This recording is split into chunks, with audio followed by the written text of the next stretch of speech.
السلام علیکم ورحمۃ اللہ وبرکاتہ۔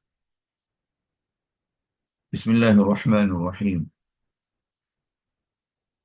الحمد للہ رب العالمین، والصلاة والسلام على رسوله الامین وعلى آلہ وصحبہ اجمعین، اما بعد۔ اب عید الفطر کے کچھ احکام و مسائل جو موٹے موٹے میں آپ کے سامنے رکھتا چل۔ دیکھیے، عید کا لفظ یہ عود سے مشتق ہے۔ عود، عین، عین واو دال، عود سے مشتق ہے، جس کا معنی ہوتا ہے لوٹنا اور پھرنا۔ عید کو یا تو عید اس لیے کہتے ہیں کہ یہ ہر سال لوٹ کر آتی ہے، یا اس لیے کہ اس دن اللہ تعالیٰ اپنے بندوں پر رحمت و بخشش اور فضل و مغفرت لوٹاتا رہتا ہے۔ عربوں کی اصطلاح میں ہر وہ اجتماع جو خوشی اور مسرت کا اجتماع ہوتا عید کہلاتا تھا۔ عربوں کے ہاں ہر وہ اجتماع جو خوشی کے اور مسرت کے لیے جمع ہوتے تھے، لوگ اجتماع ہوتا تھا، اس کو عید کہتے تھے۔ مدینہ میں لوگ جاہلیت کے دستور کے مطابق دو عید مناتے تھے۔ سیدنا انس بن مالک رضی اللہ عنہ نے بیان فرمایا کہ قدیم رسول اللہ صلی اللہ علیہ وسلم المدینہ ولهم يومان يلعبون فيهما فقال ما هذان اليومان قالوا كنا نلعب فيهما في الجاهلية فقال رسول الله صلى الله عليه وسلم إن الله قد أبدلكم بهما خيرا منهما يوم الأضحى ويوم الفطر۔ نبی کریم صلی اللہ علیہ وسلم مکہ سے مدینہ ہجرت کر کے تو یہاں ان کے لیے کھیل کود کے دو دن تھے جن میں وہ کھیلتے کودتے تھے۔ یہودی کھیل کود کرتے تھے۔ آپ نے پوچھا یہ دو دن کیسے ہیں، کیا کرتے ہو، کیوں ایسا کرتے ہو؟ انہوں نے کہا کہ ہم جاہلیت کے دور میں ان دنوں میں کھیلا کرتے تھے۔ تو نبی کریم صلی اللہ علیہ وسلم نے فرمایا کہ اللہ تبارک و تعالیٰ نے تمہارے لیے اس سے دو بہتر دن عطا فرمائے ہیں جو خیر اور برکت والے ہیں۔ وہ ایک ہے یوم الاضحیٰ یعنی قربانی کا دن، اور یوم الفطر یعنی عید الفطر کا دن۔ تو اس سے معلوم یہ ہوا کہ نبی کریم صلی اللہ علیہ وسلم جب مدینہ تشریف لے گئے تو وہاں پر اللہ تبارک و تعالیٰ نے مسلمانوں پر عید الفطر کو فرض کیا اور وہ خوشیاں مسلمانوں کو عطا فرمائیں۔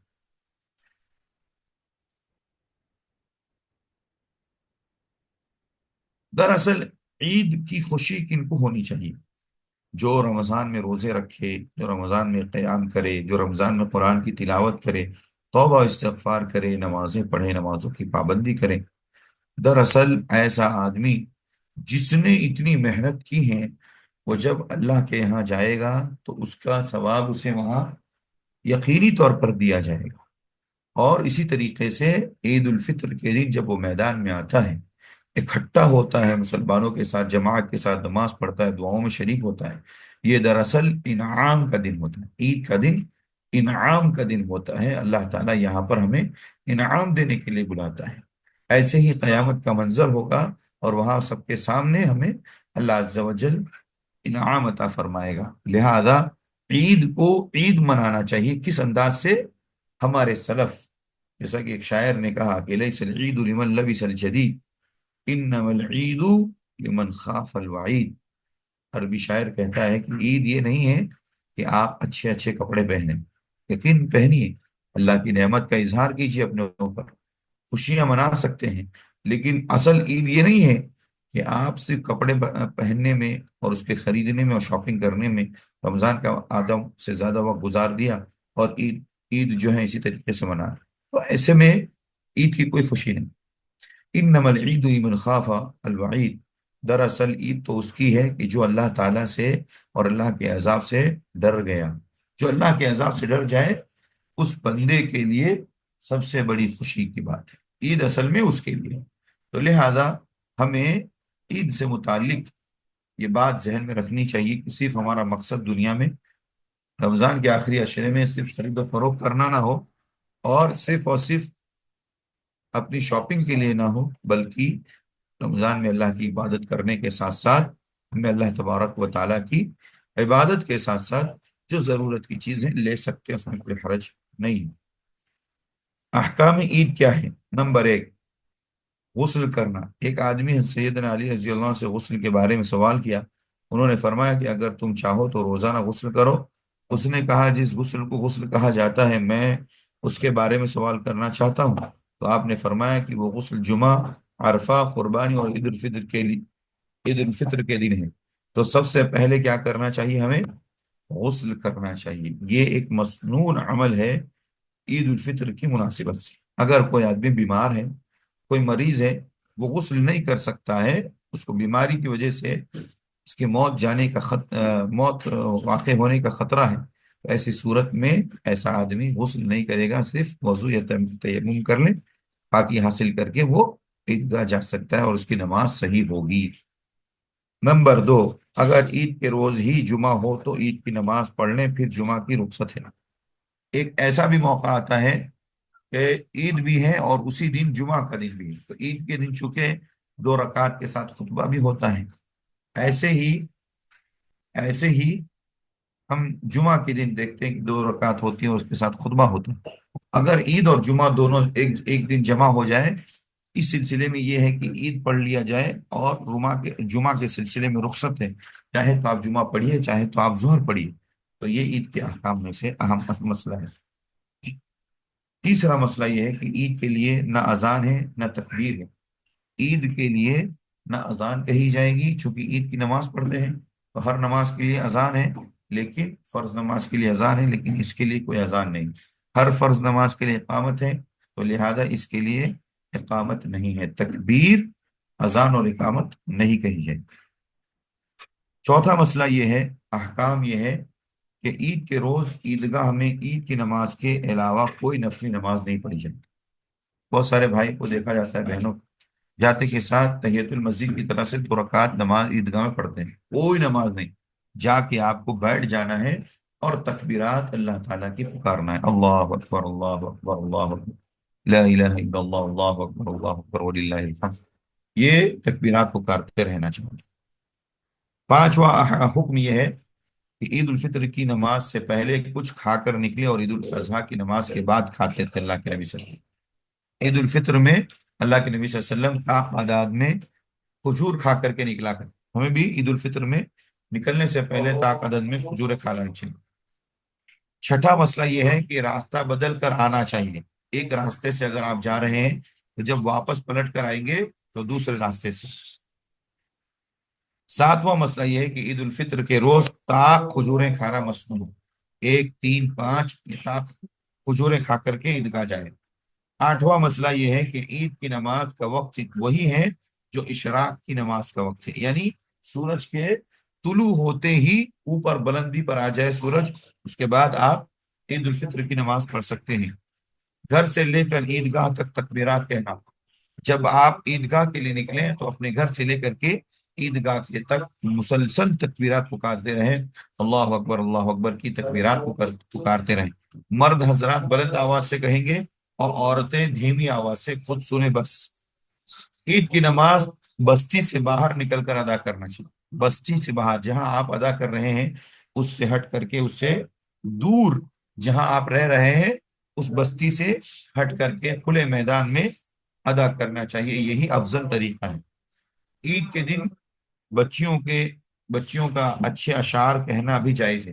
اگر کچھ بچیاں ایسی طالبات ہیں جو اچھے اشعار جس میں اسلام کی بلندی اور اسی طریقے سے دین کی خوبیاں ذکر کی گئی ہیں، تو ایسے اشعار پڑھنا سنت سے ثابت ہے، یہ کر سکتی ہیں۔ نمبر 12، عیدگاہ میں ممبر کا نہ ہونا۔ عیدگاہ میں ممبر نہیں ہوگا، بلکہ نیچے ٹھہر کر کے امام صاحب عید کی نماز پڑھائیں گے اور عید کا خطبہ دیں گے۔ جو لوگ ممبر کی طرح بناتے ہیں ان کا بنانا یا اونچی جگہ بنانا یہ سنت سے ثابت نہیں ہے، یہ غلط طریقہ ہے۔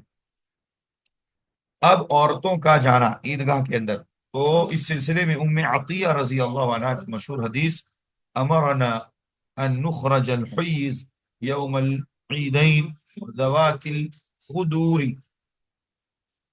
ام عطیہ رضی اللہ عنہ فرماتی ہیں کہ اللہ کے نبی صلی اللہ علیہ وسلم نے ہمیں حکم دیا کہ ہم عید کے دن حیض والی اور باپردہ عورت دوشیزاؤں کو نکالیں تاکہ وہ مسلمانوں کی جماعت اور ان کی دعاؤں میں شریک رہیں، اور حائضہ عورتیں نماز نہیں پڑھیں گی بلکہ عیدگاہ میں الگ بیٹھیں گی ایک عورت نے کہا اللہ کے رسول، ہم میں سے کسی کے پاس بڑی چادر نہ ہو تو آپ نے فرمایا اس کے ساتھی کی چادر میں چلی جائیں۔ عورتیں عیدگاہ کی طرف زیور پہن کر جا سکتی ہیں۔ صحابیات عید کے روز زیور پہن کر جاتی تھیں۔ جب نبی کے صلی اللہ علیہ وسلم نے انہیں واضح و نصیحت کی اور صدقے کا حکم دیا تو انہوں نے اپنی بالیاں اور انگوٹھیاں اتار کر حضرت بلال کے کپڑے میں ڈال دیا۔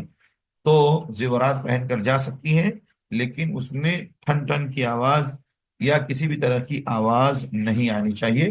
البتہ زیورات یعنی خوبصورتی کا استعمال عورت کر سکتی ہیں، اور کوئی بھی خاتون گھر پہ نہ بیٹھے بلکہ وہ سب کے سب عیدگاہ جایا کریں۔ تکبیرات پکارنے کا حکم کب سے ہے؟ اصلاً عید الفطر میں جب ہم چاند دیکھ لیتے ہیں اور 30 یا 29 رمضان ختم ہو جاتا ہے اور شوال کا چاند نظر آ جاتا ہے، اس کے بعد سے لے کر کے عید الفطر کی نماز تک ہمیں تکبیرات پکارنے کا حکم ہے۔ تکبیرات میں الفاظ بھی متعین ہیں جو ہمارے سامنے موجود ہیں۔